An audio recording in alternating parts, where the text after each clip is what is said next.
তো আমরা পাওয়ার সাথে সাথে যেটা করেছি, আমরা টেস্ট করতে করতে এটা মোটামুটি অনেকখানি আমরা খেয়ে ফেলেছি। বালা চাউটা পুরাই ডিফারেন্ট ছিল, আমাদের অনেক ভালো লেগেছে। দেখুন কি অবস্থা, এক একজন খেয়ে নিমেষেই আমরা শেষ করে ফেলেছি।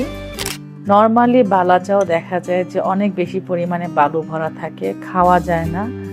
বা কিছু কিছু বালা চা এমন থাকে পেঁয়াজ এবং রসুন এত বেশি ভেজে ফেলে যে এত তিতা করে ফেলে যে খাওয়ার মতো না বা খাওয়ার উপযোগী থাকে না।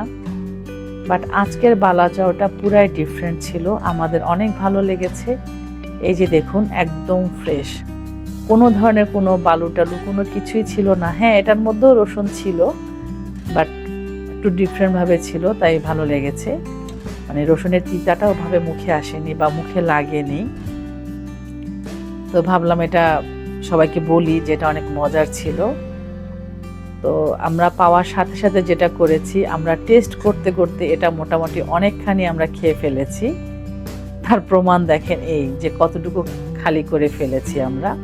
আর এই যে দেখুন আমার বোন কি করছে, সে একবার খেয়ে আবার এসে দাঁড়িয়ে আছে সে খাওয়ার জন্য।